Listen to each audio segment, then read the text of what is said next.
¿Qué tal?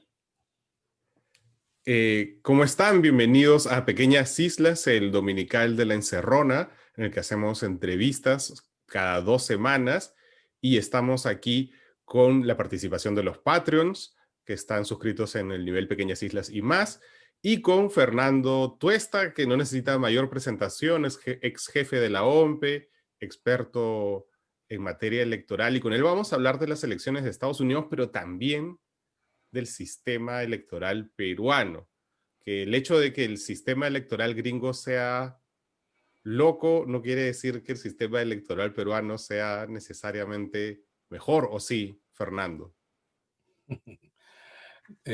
Depende cuán funcional sean. Gracias por la invitación, Marco. Claro, el sistema electoral norteamericano es único en el mundo. Tiene una cantidad de particularidades que no se observa en ningún otro país.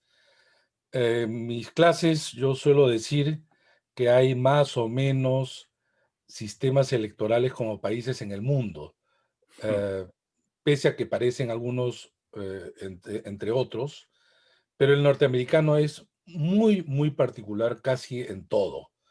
Es a su vez, para algunos, digamos, un modelo, incluso a repetir. Algunos están muy seducidos por el sistema electoral norteamericano, pero creo yo sinceramente que puede ser todo lo interesante, pero no es importable, ¿no? Para ¿Qué, nuestros qué, qué países. cosa le seduce a esa gente del sistema norteamericano? Una parte muy pequeña que en realidad es sobre todo sobre las circunscripciones uninominales. Ujú. ¿Qué quiere decir esto? En realidad es sobre todo para la Cámara de Representantes, que es el equivalente a la Cámara Baja, Cámara de Diputados. Los 436 representantes de la Cámara son elegidos cada 2 años, cambian absolutamente todo cada 2 años. Es el tiempo de mandato más corto que existe en ninguna otra parte y solamente en Estados Unidos. Dos. Es más, al inicio de la República Americana era de un solo año, se Guau, amplió a 2, ya. imaginarán ustedes. Ahora, pero ellos se pueden reelegir ad infinitum, ¿no? Y la tasa de reelección es de las más altas del mundo. Ah, Bueno, wow. y la idea es que del conjunto de electores, bueno, electores es un poco también muy particular en Estados Unidos, porque no existe en realidad un padrón electoral único, ya podemos verlo esto después. Ujú. De lo que se trata es de que en realidad se divide eh, la población total de Estados Unidos en 436 partes iguales, de tal manera que cada representante lo es de más o menos un mismo número de electores, De un distrito electoral. de un distrito electoral o circunscripción. Lo que Ujú. pasa es que en el Perú hay que tratar de referirnos a ello como circunscripción, porque el término distrito para nosotros pues es un ubigeo, ¿no? Ya, claro. Es la división política administrativa menor que es el distrito. Entonces va a utilizar dos nombres para situaciones distintas, dificulta, ¿no? Aun cuando el Ujú. término circunscripción aparece para muchos evidentemente como algo excesivamente técnico. Pero esa es la idea. En cada circunscripción o distrito tú eliges uno. Y entonces el representante tiene que estar muy cercano a los electores porque siempre está intentando ser reelegido y por lo tanto sus intereses de alguna manera se ven mejor reflejados, aparentemente mejor reflejados, ¿no? Eso pasa también, entiendo, por ejemplo, en Gran Bretaña, ¿no? Que Ya, los congresistas, no sé de cuál cámara, pero creo que los Commons, imagino, los sí. congresistas tienen que ir, pero no por ley, sino porque o sea, tienen que ir a su pueblo y más o menos que cualquier persona les puede tocar la puerta y hablar con ellos. Una cosa muy, muy cercana. Antes en Estados Unidos se decía los congresistas contestaban todas las cartas, ¿no? Ahora ya no hay cartas, pero Claro, ahora claro. deben estar respondiendo Es que a veces emails. se ve en las películas se ve, hay que Exactamente. escribirle al congresista, ¿ve? En el Perú tú le escribes al congresista y Y se eso ríe tiene de ti, pues, ¿no? eso tiene un elemento interesante porque al deberse más cercanamente al elector y tener directamente intereses que canalizar, Entonces, en relación al partido, la relación con el partido es distinta. Recordarás tú que ves muchas series también, House of Cards, Claro. la relación entre alinear a sus congresistas y estos que tienen que responder a sus electores, ¿no? Pero, por ejemplo, eso seduce mucho. De decir, en el Perú hay que imponer esto, porque no, esto nos traería, esta es en realidad la seducción, dos partidos, ¿no? Como Ya. Estados Unidos tiene dos partidos porque tiene circunscripciones uninominales, el Reino Unido, mira, tiene dos grandes partidos, ¿no? El laborista y el conservador, porque tiene circunscripciones uninominales. En realidad, el bipartidismo norteamericano es histórico, no se impone por ley, aun cuando esta regla de juego que casi tiene más de 2 siglos, o Las dos favorecen. siglos, digamos, establece, digamos, una fuerte incidencia en este bipartidismo, pero como puse ahora un post hace unos minutos, participaron 21 candidatos presidenciales. En La estas gente cree que elecciones de solamente... Estados Unidos. Sí, sí, sí. 21 candidatos presidenciales, de los cuales 4 eran independientes, pero está el Partido Socialista de los Trabajadores, el Partido Verde, el Partido Libertario, partidos que uno los conoce porque están en la lista, ¿no? Claro. Hay el famoso rapero Kanye West. así es, que tiene su partido, pero ahí, para él no importa sacar una cantidad de votos a nivel nacional, lo que importa es ganar en cada estado, aunque sea un voto por encima del otro. ¿Para qué? Para ganar esto que es la elección indirecta en Estados Unidos, vale decir, los delegados al colegio electoral. Pero no quiero confundir, Sí, simplemente pasar de la sí, elección. vamos poco a poco. Y ahí, antes de pasar eso, yo creo que hay un tema como coyuntural que creo que es básico, que hay mucha gente, hay trampistas peruanos, y entonces ellos dicen, por ejemplo, pero ¿por qué ya todo el mundo está hablando de Biden si no hay un organismo oficial que haya dicho que él es presidente? Son los medios, son solo los medios. Entonces, ¿cómo funciona eso? No, no le falta razón. A ver, ¿de qué manera? Esto lo que conocemos nosotros como organismos constitucionalmente autónomos se crea en América Latina. Es la primera Así. región en el mundo, sí, que tiene organismos no solamente especializados, sino autónomos. ¿En qué sentido? De los poderes del Estado, vale decir, Ujú. ejecutivo, legislativo y judicial. Se ha ido desarrollando y somos la región, repito, que tiene organismos autónomos. Por ejemplo, la OMPE, el Jurado Nacional de Elecciones y el RENIEC. Y vamos a hacer la comparación. El RENIEC se encarga de hacer el padrón porque tiene un registro de todos los ciudadanos, de todos nosotros, ¿no es cierto? Este registro de identidad, que es desde que naces, un subconjunto es el padrón, los que tienen entre 18 para arriba, ¿no es cierto? Pero en Estados Unidos no. En Estados Unidos, para que tú, bueno, y ese es el padrón. En Estados Unidos, para que tú puedas votar, te tienes que registrar. No Claro. existe un documento nacional de identidad. Tú te tienes que registrar en esta elección. La siguiente elección te tienes que volver a registrar. Claro, no es una cosa engorrosa, es una cosa relativamente simple, de tal manera que a partir de allí recién se hace el padrón. O sea, el padrón No se hace hay cada vez. cada vez y en cada estado. Y acá viene el tema. No existe, sino reglas muy generales a nivel federal, pero las leyes de desarrollo son 51 en 50 estados y en el Distrito de Columbia. Entonces, allí te dicen cómo, cuándo, de qué manera y cuáles son los procedimientos a votar. Entonces, por ejemplo, un candidato presidencial no es que se inscribe ante un jurado nacional de elecciones o una OMPE, digamos, ¿no? Como hay Ujú. en otros países de América Latina. No existe un organismo electoral nacional. ¿Y dónde se inscribe el candidato? Ya, los candidatos se inscriben en los estados, efectivamente en instancias descentralizadas, Ujú. administrativas electorales, ¿no? De Que de cada alguna manera estado. está en cada estado. Y eso te permite salir en la papeleta de ese estado. eso requiere muchas cosas porque es una inversión mucho de dinero. Claro, tienes que tener gente en todos los estados, por eso En no todos los cualquier grupo se estados y hacer puede campañas, mandar. así es.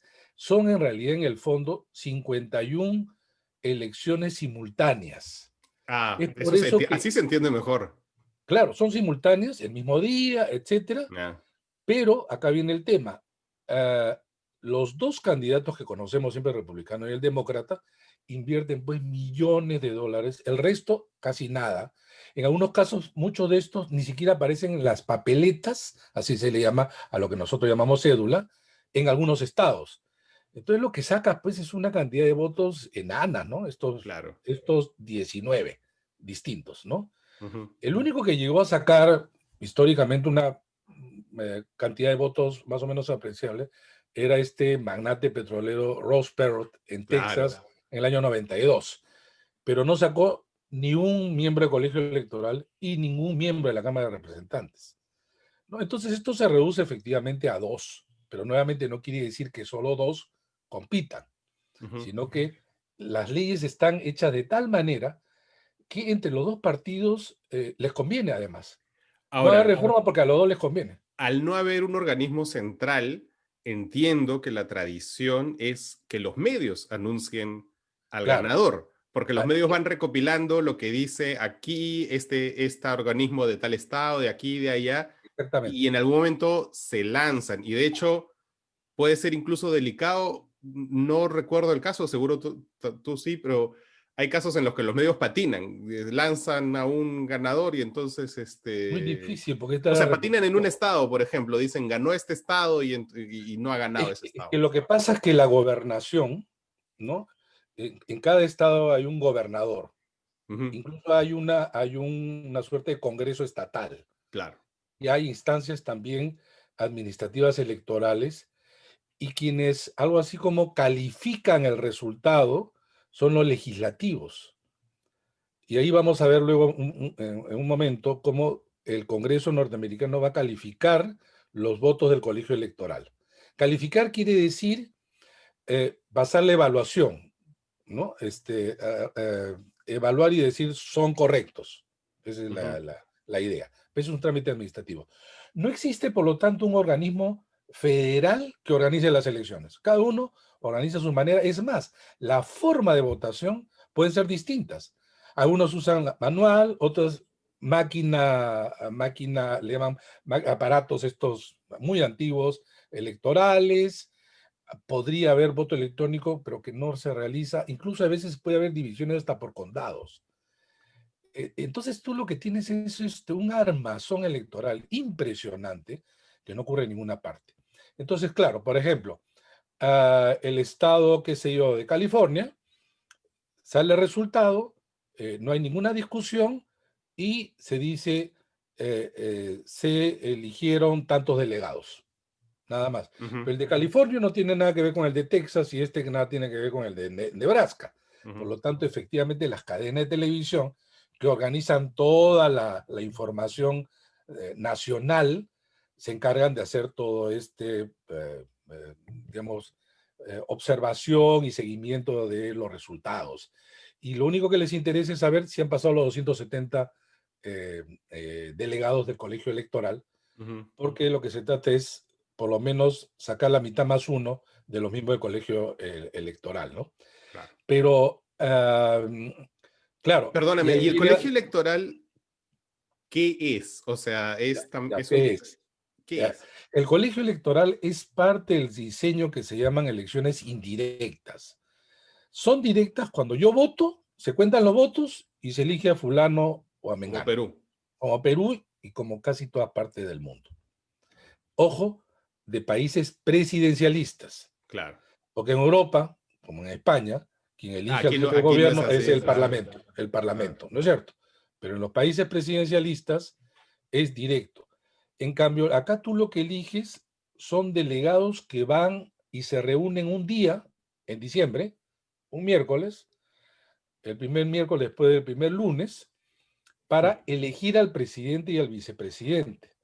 Pero, ¿cuál es el número de los miembros del colegio electoral? El número está determinado por la suma de los miembros en número de la Cámara de Representantes de ese estado, más los senadores de ese estado, que en cada estado son 2, por eso son 100. Ujú. Hay 2 senadores por cada estado que son 100. La Cámara de Representantes varía, pues, ¿no? Según el tamaño de la población, más el Distrito de Columbia. Ujú. Todo eso hace un número, ¿no? Que es el número de los miembros del colegio electoral. Ahora bien, lo que sucede en Estados Unidos es que tú, por ejemplo, dices, yo voto por Biden o yo voto por Trump, pero, por ejemplo, en California o en cualquier estado en realidad, si los votos populares Ujú. superan a, perdón, el que gana todos los delegados del colegio electoral, para hacerlo es suficiente que yo gane más de un voto que tú. Claro. Y puede estar en juego 39 delegados, como puede estar en juego 3 delegados, que es lo mínimo. O sea, por Ese ejemplo, se de llama nuevo, California sí que es un ejemplo porque es uno de el los estados mayor, más grandes. es el más grande, Es el más grande. es el más grande. Entonces, claro, digamos que allí no importa si Biden ganó por 50 votos, se Que se lleva lleva todos todo, los electores de ese, o delegados sea, se lleva electorales. todo, el que gana se lleva todo. Ese se llama el sistema de mayoría. El que gana, gana todo. Ujú. Solo de los 50 estados, 51 con el Distrito de Columbia, solo 2 estados, Maine y no me acuerdo el otro, Dakota del Norte, no me acuerdo Están, cuál, están divididos, ¿no? no, lo distribuyen en proporción. Ajá. O sea, si por ejemplo hay 2 delegados, si tú sacas 49% y yo 51%, uno cada uno, ¿no? Pero Ya. son 2 estados relativamente pequeños. El resto es por el principio de mayoría. Y entonces, Trump tiene oportunidades ahora de que el resultado se voltee, A digamos, ver, si él hace sus juicios y sus litigios y sus cosas, ya, o no, ya. o ya hay Ahora, tantos delegados y tanta que es imposible que haga lo que haga él, se voltee el resultado. mira, ya se ha dicho en medios, la última vez es cuando justamente Bush, a ver, hay 2 cosas. Entonces, lo que importa es ganar, así sea por un voto. Ya.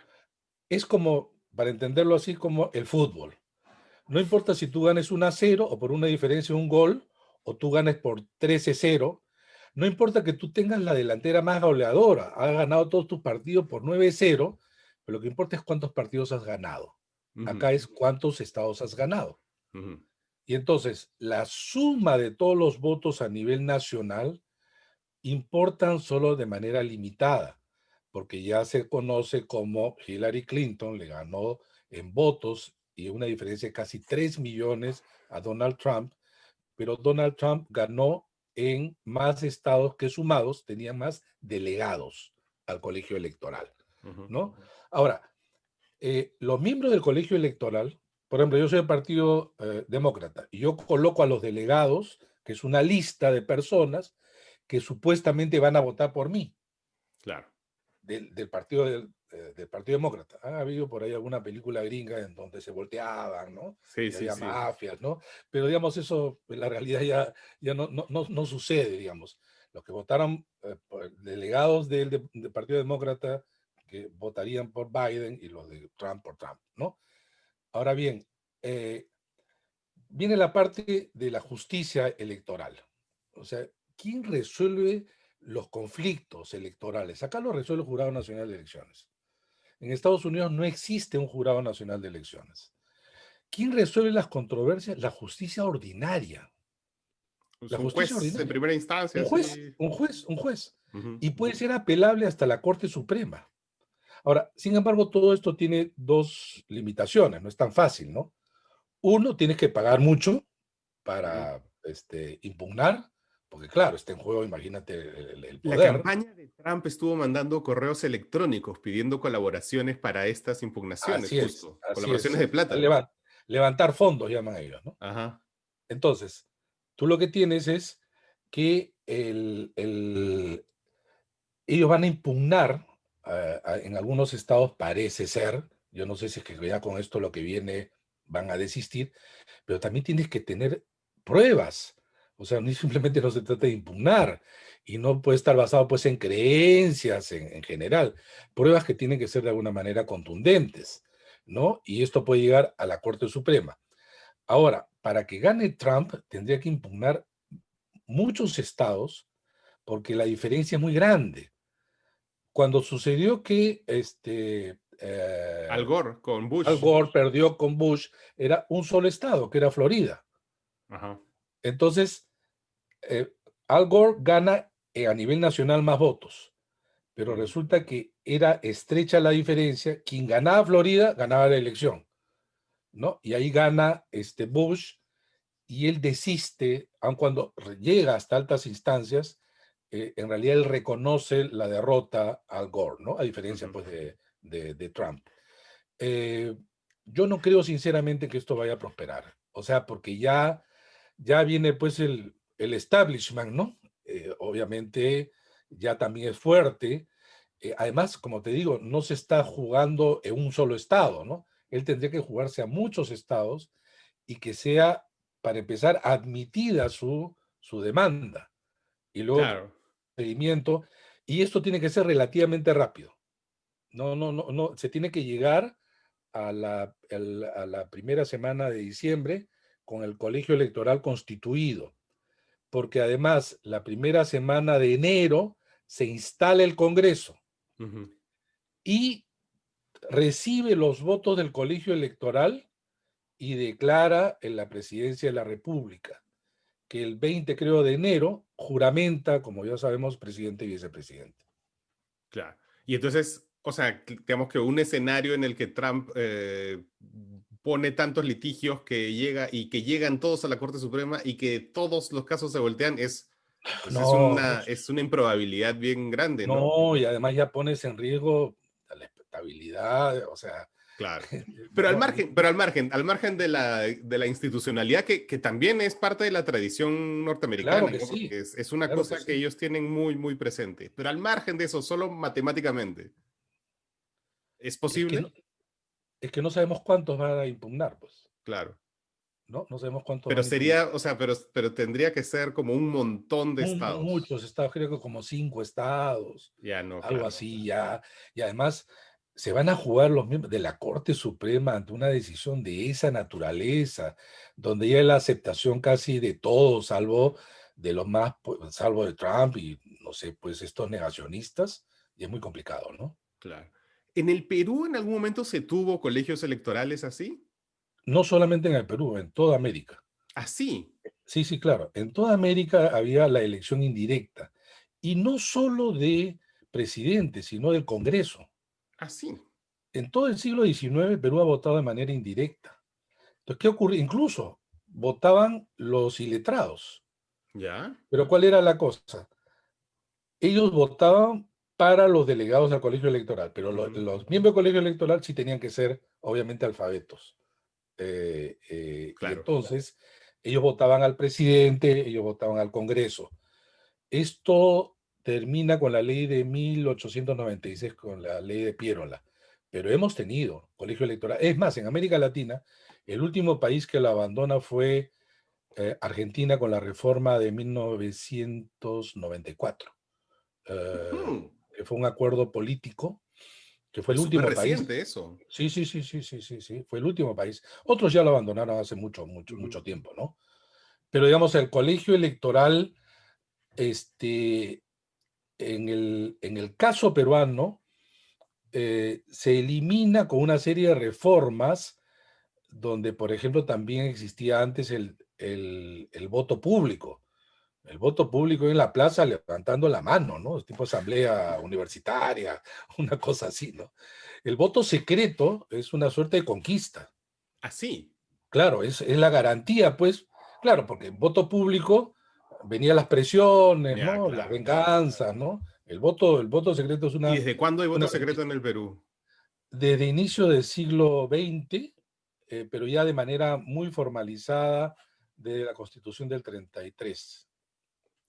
Y, y hablemos del actual sistema electoral, Ujú, que hasta donde yo entiendo, corrígeme si me equivoco, ujú. es como un Frankenstein. está hecho como de retazos de distintos sistemas electorales de otros lados que se han ido incorporando o de medidas que de pronto surgen de la gente, como la no reelección que se aprobó hace un par de años en un referéndum. Y, y entonces entiendo, y esto es lo que yo creo que es así, que es como que lo que debería ser un sistema más o menos coherente en el que esto se explica por esto de aquí y esto de aquí se explica por esto otro, no ocurre en el Perú. Y por eso tenemos todos estos líos que tenemos, que todos conocemos. ¿Es Ya, así? lo que en realidad muchos hemos criticado es el sistema presidencialista nuestro. Y dentro de eso, uno de sus componentes y relaciones es el sistema electoral. Ujú. Pero el sistema presidencialista, algunos, entre ellos yo, que hemos llamado parlamentarizado, es este conjunto de elementos que, siendo un sistema presidencial, resulta que toma el sistema parlamentario haciendo algo que es difícil. Yo puse una vez ahí cómo progresivamente se han incorporado estos elementos que hacen casi manejable. Por ejemplo, La la vacancia que figura, vamos a tener mañana, seguramente, ¿no? ese es uno, pero por ejemplo, la figura del primer ministro, Ajá. la figura de la interpelación, la censura ministerial, la disolución del Congreso, la interpelación, todas esas son figuras del parlamentarismo. Que no tienen sentido en un sistema presidencialista como el peruano. Ya, pero digamos, Estados Unidos por ejemplo, no tiene nada de eso. Ujú. Pero Estados Unidos no tiene la figura de la vacancia, tiene la figura del juicio político impeachment que Ujú. se intentó hacer a Donald Trump, Ujú. ¿no? Pero en el Perú existe ni siquiera la figura de la vacancia, sino la interpretación de un artículo muy antiguo del siglo XIX sobre la vacancia, ¿no? Pero regresando un poco al sistema electoral, para empezar, ¿qué de particular tiene lo nuestro en relación al resto, ponte de América Latina, para compararnos entre los más o menos iguales, ¿no? Ujú. En primer lugar, somos un país, el cuarto país en población de toda América Latina y electoral, y que sin embargo somos unicameral. Todos los países son bicamerales. El resto me refiero de ese nivel. Solamente tres países en América del Sur son unicamerales: Ecuador, Venezuela y Perú. Y los tres fueron convertidos a un sistema unicameral, sea por un gobierno dictatorial o autoritario. Es mucho más fácil el control. Ya, ese es un primer nivel. Lo segundo es que estamos subrepresentados. Nosotros tenemos 130 congresistas en una sola cámara. Ecuador, Bolivia y Chile, que son los limítrofes, Ujú. tienen menos población que Perú y tienen más representantes. Parece una discusión de números y nada más, tiene un impacto enorme. Bueno, es que un poco lo que decías al inicio de que en Estados Unidos un congresista representa a muy poca gente y por tanto la presión sobre ese congresista o el accountability o el término que quieras es mucho más directo sobre ese congresista y digamos que en teoría trabaja mejor. Claro, por ejemplo, tú tienes, a ver, cuando se hizo el 93 con la constitución esta, éramos 12 millones de electores. Y en ese momento, antes del corte, teníamos 180 diputados y 60 senadores. Vale decir 240 representantes. ¿Ya? La relación era más o menos de un representante por cada 50.000, para redondear, 50.000 electores. Ujú. Hoy día tenemos no 12 millones, sino tenemos 25 millones de electores. Y antes teníamos 240 representantes, ahora tenemos 130, casi la mitad. Uno se ha duplicado y la otra la mitad. Y pasamos a tener casi un representante por 189.000 electores. Entonces, ese es un primer problema, el problema del número. Porque además, cuando dicen, pues, semana de representación, Claro, claro. tú vas y dices, no sé, pues, Madre de Dios, hay uno. ¿A dónde va, pues, en Madre de Dios en la semana, no? O sea, imagínate un territorio inmenso, aunque la cantidad de electores es pequeña, ¿no? Y entonces faltan representantes. Increíble. Lo que pasa es que la discusión está mal dirigida, porque la discusión, incluso por culpa de los propios representantes, hablan del tamaño total, 130. Entonces dices, oye, hay que crecer en número. Y todos dicen, no, no, estos son unos comechados, estos son los otorongos, al contrario, hay que reducirlos.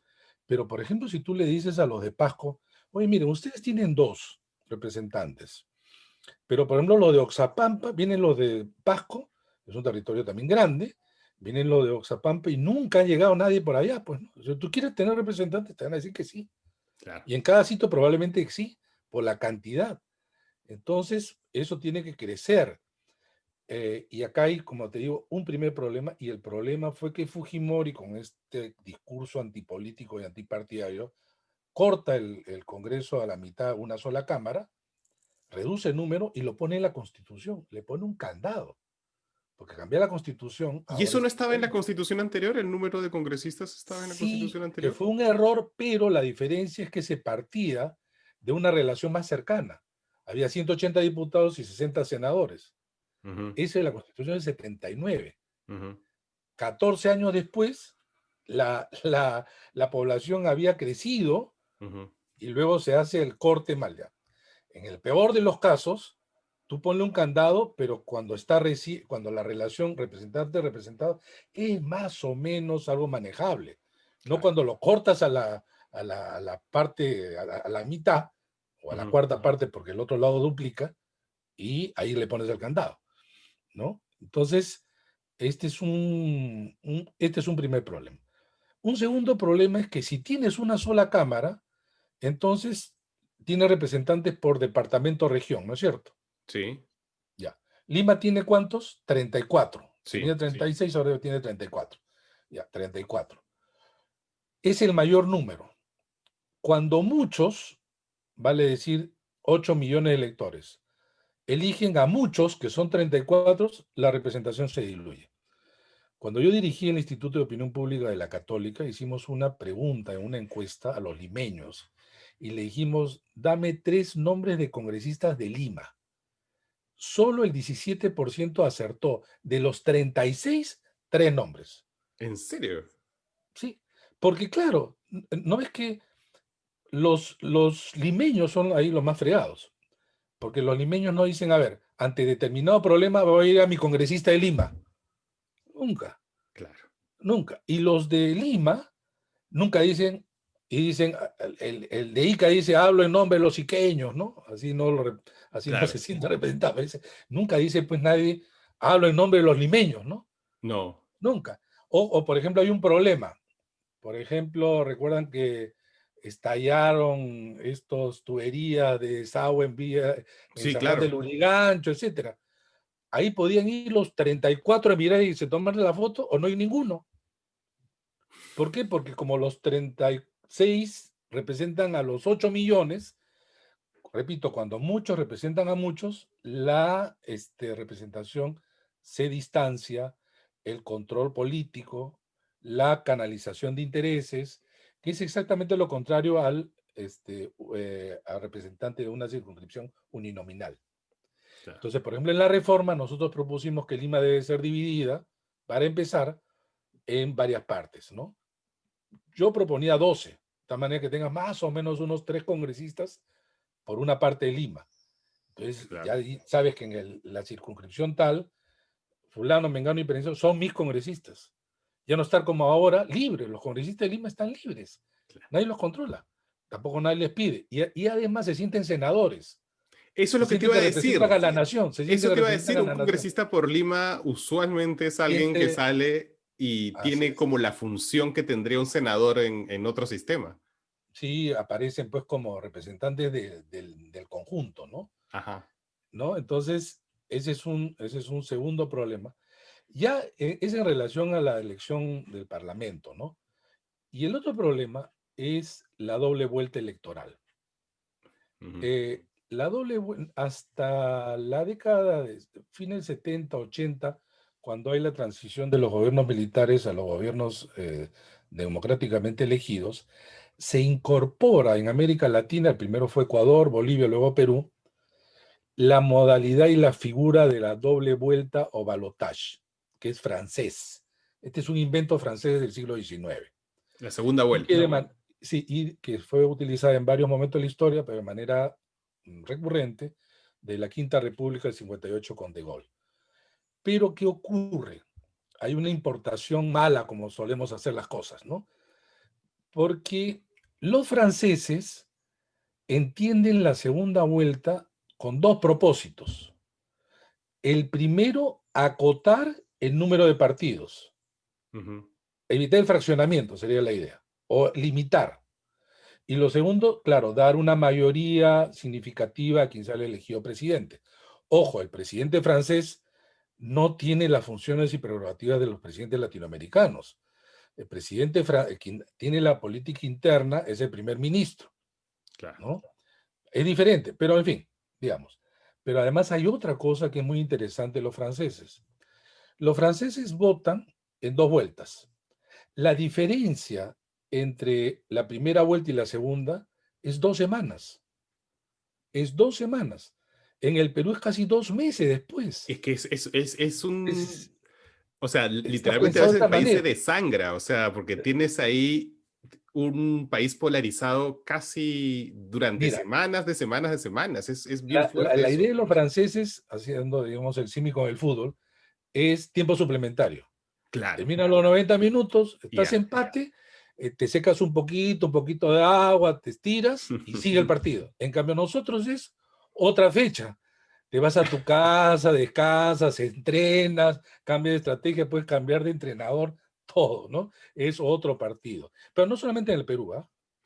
Pero ¿quién En todos los decide? O países. sea, esto, por ejemplo, eso de que estén tan separados en el tiempo, la primera y la segunda, ¿eso está en dónde? No está en la No, Constitución.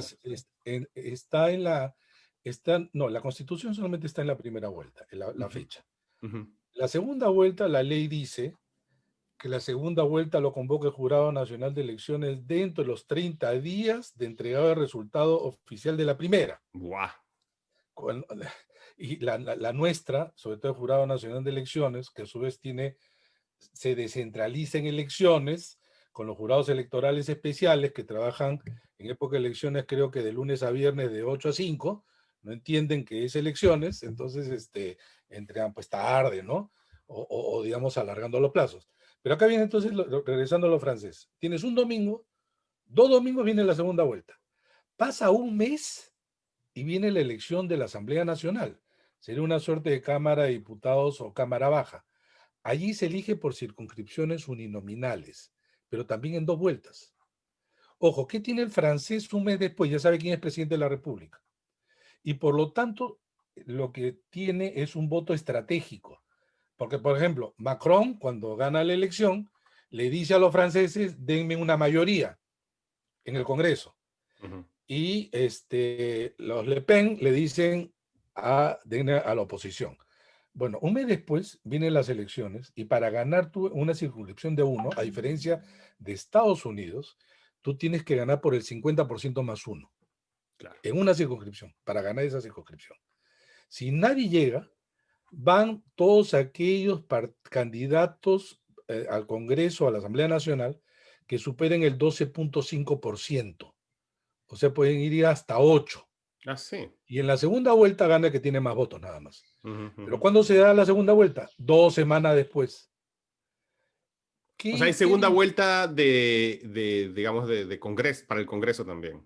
No, hay segunda vuelta, eso es lo que te estoy diciendo. Claro. O sea, primera vuelta presidencial, 2 semanas después, segunda vuelta presidencial. Un mes después, elección primera vuelta en la Asamblea Nacional, 2 semanas después, segunda vuelta de la Ahora, en el elección. Perú eso sería mucho. ¿Cómo lo adaptarías tú a la realidad peruana?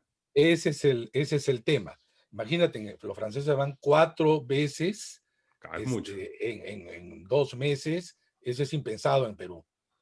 Entonces, dentro de las cosas que hace años pienso sobre reforma, yo decía, hacer la elección parlamentaria en la primera vuelta presidencial es lo que yo llamaba voto ciego.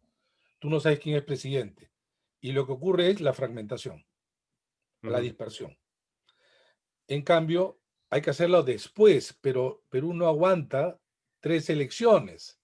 Entonces, mi idea era, y la propuse en la comisión y luego fue ganando ciertos seguidores, que por lo menos coincida con la segunda vuelta electoral ¿Y eso presidencial. se ha aprobado? No, no se ha aprobado, no se ha aprobado porque no se discuten algunas cosas, porque no lo entienden los congresistas para empezar. Y la vez pasada lo entendían tan mal, y alguna gente, caray, que en principio piensa, decía, esto nos lleva al bipartidismo, decía, porque si en la segunda vuelta hay 2 candidatos a la presidencia, todo el mundo va a votar por esos partidos. Yo le decía, no. En Francia hay 8 partidos en la Asamblea Nacional, 8, y es después de la votación presidencial. ¿Qué es lo único que te garantiza, de mi punto de vista? Lo único que te garantiza es que el presidente de la República tenga por lo menos una bancada medianamente representativa. Que Quiero no pase decir, lo que no pasó con PPK, digamos. exactamente, no podría ocurrir lo de PPK. No puedes entrar a un quinquenio como el de PPK, que es el origen de todos los males. Tener un presidente que tiene 18 congresistas y una oposición que tiene 73 congresistas, mayoría absoluta. O sea, por ejemplo, los franceses, eso sería impensado. Claro. Y de la misma Tenemos, manera que en los sistemas parlamentarios también, ¿no? tenemos preguntas de los ¿Cómo patrios no? que están ahora. Yosimar Mamani, me parece que la acabamos de contestar, pero igual. Él menciona la frase famosa en qué momento se jodió el Perú. Y dice, si la pasamos a los partidos políticos, ¿cuál es el punto de quiebre? También quizás había que distinguir el sistema electoral del partidista, ¿no? Claro, aun cuando hay relaciones entre ellos, porque bueno, digamos, en los estudios académicos, ¿no? Más o menos esta fecha es fines de los 80, inicio de los 90, que es el desplome del sistema de partidos. Ujú. Y que justamente gracias al desplome surge pues Fujimori. O sea, Fujimori no puede ser entendido sin el desplome del sistema de partidos. Porque Fujimori hubo antes. Vale decir, estos candidatos chiquitos que intentaban a ver qué pasaba y nunca pasaba nada, ¿no? Porque había un cierto nivel de armazón partidaria, ¿no? Pero con el desplome ya se vino abajo todo, ¿no? Y nunca se llegó a reconstruir algo medianamente igual. Y entonces, o sea, lo que pasa es que ahora ya ahora vamos a tener hay veintitantos partidos, ¿no? Entiendo que todos esos partidos están postulando casi porque les están diciendo que si no postulan, adiós, ¿no? Así es. Entonces, tú, pero esto no va a ser peor, o sea, es decir, se supone que esta es la última elección que vamos a tener con tantos partidos y después ya va a ser mejor, pero corremos en esta elección un grave riesgo de que tengamos un Congreso más fragmentado incluso del que ya tenemos, ¿no? No creo, por lo siguiente. Bueno, muchas cosas, el paquete nuestro de la reforma tenía una visión pues integral, ¿no? Acá se aprobaron unas cosas, otras se han desnaturalizado. Lo único que quedó es esto que tú has señalado. O sea, hasta esta elección, ¿sabes cómo sobrevivían los partidos? Aparte de haber comprado firmas, ingresado, en fin, de la Ujú. manera que sabemos. Era porque, uno, entraban en una alianza y esa alianza superaba el umbral, pero ese partido chiquito mediano no conseguía nada, pero mantenía su inscripción. Caso UPP, caso UPP. Caso, por ejemplo, Todos por el Perú. Caso, por ejemplo, la última vez el PPC. Luego, tenías partidos que se abstenían de participar. Caso FREPAP. Ahora, ninguna de esas dos cosas ahora se puede. Tercero, tú participabas, veías que la cosa no iba bien, quizá podías perder la inscripción, te retirabas. El 2016 fueron 10 partidos. Ahora ya no se puede. Por eso es que todos van a tener que presentar candidatos, así sea el que pueda, el candidato presidencial. Porque ahora viene el segundo ajuste que nosotros propusimos. Antes tú podías tener más de 5% más, pero sacar solo 2 escaños. Por ejemplo, Perú posible en el año 2006. O 4 escaños, el APRA en el 2011, pero ingresabas. Ahora no. es 5% y 5 escaños. Con lo cual yo creo que de los 25, porque parece que va a finalmente ingresar, ¿no?, el Frente Esperanza de Olivera, con lo cual serían 25, entonces yo creo que van a desaparecer unos 18 o 19 partidos. ¿Por qué ¡Guau! me aventuro, de las pocas cosas que me aventuro a decir en este caso? Porque ahora tenemos 9 partidos en el Congreso. Ujú. Pero ¿cuál era el partido que más porcentaje sacó? Acción Popular, 11%.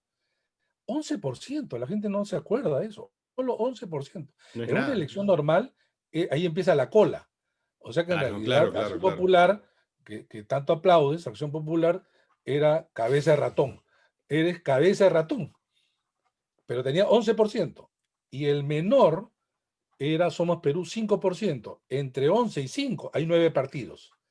Sin elección presidencial. Ahora, con elección presidencial va a haber una cierta concentración de votos, por lo que yo creo que van a haber 6, 7 partidos en el Congreso y el resto va a desaparecer. El resto va a desaparecer.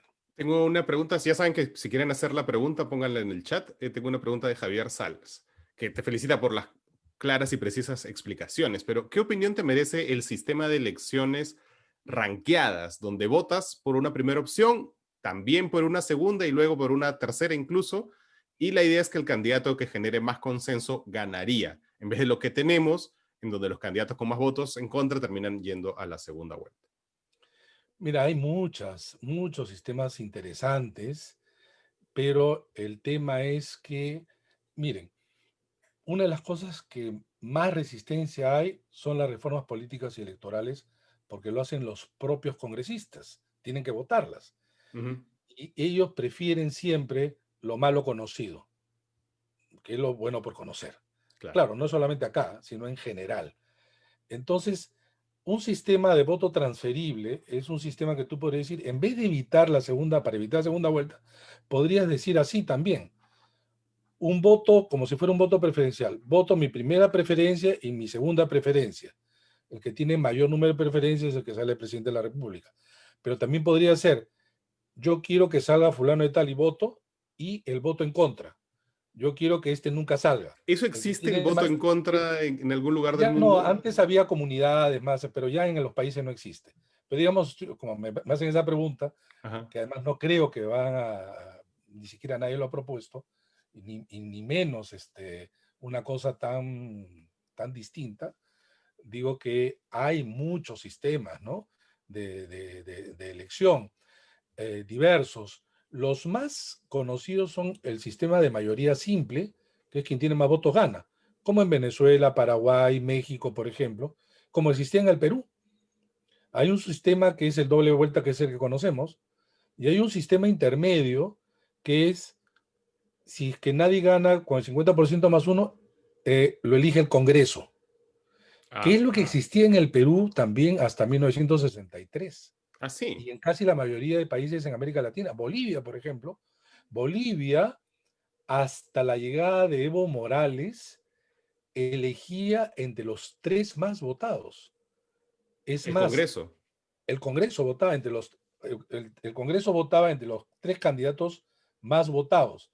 Por ejemplo, el presidente Paz Zamora quedó tercero, y fue elegido presidente por los votos en el Congreso, lo cual ocasionó también, claro, protestas, ¿no? Pero hay diversas, repito, modalidades, ¿no? A mí personalmente no me gusta la segunda vuelta, porque en el Perú tenía un propósito que en el fondo es una ficción. Decir, por ejemplo, que quien tiene más votos tiene una más legitimidad. No es tan cierto. Por ejemplo, Alan García saca 53% en el año 85 y se desmorona, como ya sabemos, en uno de los peores gobiernos de la historia. En el año 2006 saca solo el 24% en primera vuelta y tiene un mejor gobierno que el 85. O sea, el porcentaje de votos no es que te bendice, ¿no?, y te da origen y te protege a un mejor gobierno, ¿no? Pero en Es más, teoría sí te protege que, digamos, la gente sale, queda más contenta con el resultado. Ya, pero Que también es un factor o sea, por ejemplo, ahora que con Estados Unidos, pensando en todos lados, influencias. ¿no? Ujú. Las elecciones tienen como un efecto psicológico también en la gente, ¿no? Sin duda, sin duda, sin duda, claro. Eh, por ejemplo, cuando tú tienes una elección de una sola vuelta, la gente piensa más su voto. Es lo que decís es tener una sola bala. Ocurrió en el mm, Perú en 1980. No había segunda vuelta, de manera excepcional en la Constitución de 79. ¿Qué ocurrió? Los partidos que tenían menos posibilidad de ganar, ¿qué hicieron sus electores? Votaron por sus candidaturas al Congreso y muchos fueron a votar por el APRA y sobre todo por Acción Popular. Y por eso ganó Fernando Belón de Terry, ujú. ¿no? O Entonces sea, hubo más dividieron su voto cruzado. voto, se estimula el voto cruzado. Es más, las campañas eran clásicas de no pierdas tu voto, Ya. no pierdas tu voto. ¿Qué es lo que se haría si es que hay una elección del Congreso en un segundo momento? Que Porque es un sentido común que perdura hasta ahora, ¿no? Porque eso de no perder el voto se dice hasta ahora. ya, pero no con Claro, la claro. fuerza porque ahí sí tenías un solo Una voto, bala. una bala, una bala. Y Claro. tenías que usarla en principio mejor, ¿no? Ya, pero por eso quiero decir, digamos que si se, o sea, la gente yo creo que no le gustaría, es que eso, de nuevo, es como hay un tema como de tradición también, no le Sí, gustaría también, no tener una segunda vuelta, ¿no? sin duda. Mira, tú sabes que uno de los enormes problemas para las reformas son las tradiciones y las creencias. Ujú, Por ejemplo, en Europa se sigue votando con papeletas para cada candidato que se meten a un sobre. Eso en el Perú había hasta en el año 62. ujú. Esa es una cosa que huele a naftalina. Solo lo tiene Argentina y Uruguay. No hay boleta única como nosotros tenemos, donde tú marcas. Allí encuentras en una mesa los votos como si fueran volantes de cada partido. Agarras el de tu partido, lo metes en un sobre, los sobres son iguales, sales y lo metes al ánfora. Pero además, cosas como, por ejemplo, ya en España, ¿quién organiza las elecciones? El Ministerio del Interior. En Francia también, en Italia, el Ministerio del Interior, la dirección electoral del Ministerio del Interior. Acá, pues imagínate, yo recuerdo que fue una elección, eso lo tiene Argentina, y fue una elección, una observación que iba a varias en Argentina. Estaba el presidente Duvalde, estaba el ministro del Interior y el director electoral del Ministerio del Interior. Todos eran, en ese momento, del mismo partido. Acá pues es impensado, imagínate tú que el APRO, el Fujimorismo, la izquierda tengan pues presidente, su ministro y su funcionario pues manejando las elecciones, pues es impensado, ¿no? Y el voto electrónico, ¿tú qué piensas de él? Porque tiene muchos detractores y muchos fanáticos. Y yo mismo no sé qué pensar. Mira, en mi gestión en OMPE hasta el año 2004, del 2002 2004, nosotros promovimos e incluso luego se dio una ley que señaló o permitió de manera progresiva. Lo que pasa es que después de mi gestión, de entre el 2004 y 2020 en realidad, las subsiguientes gestiones ampliaron no mucho y son casi concentrados en Lima. Varios hemos votado, no sé si es que alguno de los que están acá presentes, de manera electrónica y fue muy sencillo. En realidad es muy sencillo y se puede hacer. El gran problema es la desconfianza. El problema del voto electrónico es la desconfianza. Porque tú sabes que en este momento, mientras estamos hablando en el mundo, pues se están transfiriendo pues dinero, data, imagen, no se van a transmitir pues contar votos, ¿no? Eso es una cosa pues sencilla, ¿no? Sino que por un lado es eso y por otro lado es un tema generacional, que es lo que más se resiste en general, Ujú. ¿no? Es más, algunos pensarían que ya ni siquiera sería el voto electrónico presencial, sino el voto electrónico no presencial, o sea, de tu casa, ¿no? Claro. Pero, por ejemplo, eso ya rompe casi en toda la parte simbólica de la elección, ¿no? Toda esta teatralidad que tiene la La elección, fiesta la, electoral. esto que nunca he usado ese nombre, la fiesta Horrible. democrática, dice, me parece Guachafísimo. guachafo, me parece, la fiesta democrática. Y entonces, hay muchas resistencias. A un nativo digital les esté diciendo, ¿qué te parece votar de tu casa? Pues les encanta, ¿no? Pero, por ejemplo, claro, por ejemplo, pasa lo mismo en Estados Unidos, que allí sí hay tradición de votar por correo, o sea, por correo postal, ¿no? Claro, Y es parte del problema que ha habido ahora, ¿no? así es. Pero se ha hecho justo por la pandemia. Por la pandemia, pues claro. En el Perú, ¿cuál es la posibilidad dentro de la ley de, no de votar por correo postal, pero no sé, algunos hablan de prolongar la jornada electoral 2 días, cosas por el Sí. estilo? ¿Cómo tomar medidas de seguridad Pues dentro ya de se, lo que se puede ahora mismo? el Congreso aprobó algunas normas que fueron solicitadas por los organismos electorales y la OMP acaba de, en unas resoluciones, señalar 7 protocolos. Uno de ellos es, ningún país en realidad dividido en 2 días ya, ¿no? Han tratado de enfrentarlo todo en un primer día, porque también es complicado. Imagínate, botas la mitad y ¿qué haces con las ánforas? ¿Quién las cuida? ¿No? Mm, Tendrías que dormir allí amarrando mm, tu miembro de mesa. Es todo imagínate pues en millones, ¿no? Ahora, lo que se ha hecho es ampliar la jornada electoral. Si antes era de 8 a 4, ahora va a ser de 7 de la mañana a 7 de la noche. ajá. Esa es una primera medida, o sea, para que te distribuyas. Una segunda medida es que parece que las 2 primeras horas van a estar digamos, los sectores más vulnerables, ¿no? Adulto mayor, discapacitados, de 7 a 9, eso lo tiene que precisar OMPE.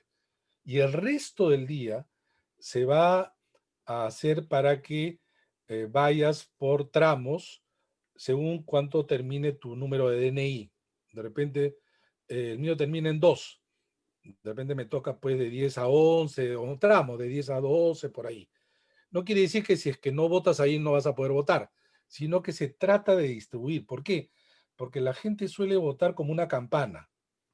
Empiezas a Ajá. las 8 de la mañana poco, crece, crece al mediodía y luego baja. Hay una Así, ¿no? concentración así. Esto de que van a votar en el último minuto es falso, porque existe esa creencia. Sí, bueno, hay una cantidad de mitos enormes, ¿no? Pero es una campana.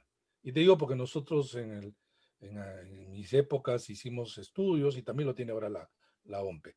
Entonces la idea es ampliarlo, pero la otra medida que es tan importante como estas es que el número de locales se va a multiplicar por 3. Así, Entonces, si, por ejemplo, antes, no sé si recordarán ustedes entraban en un salón y habían 2 o 3 mesas. claro. Ya no va a haber en un salón, sino una sola mesa. Mm, Por lo tanto, vas a necesitar más locales y se va a distribuir la gente. Ese es un tema. Otro tema es lo que se llamaría voto domiciliario. A partir de diciembre van a recibir por correo electrónico los locales cerca a tu casa, según tu DNI. Y entonces, por ejemplo, cerca de mi casa me van a decir, ¿qué local quieres votar?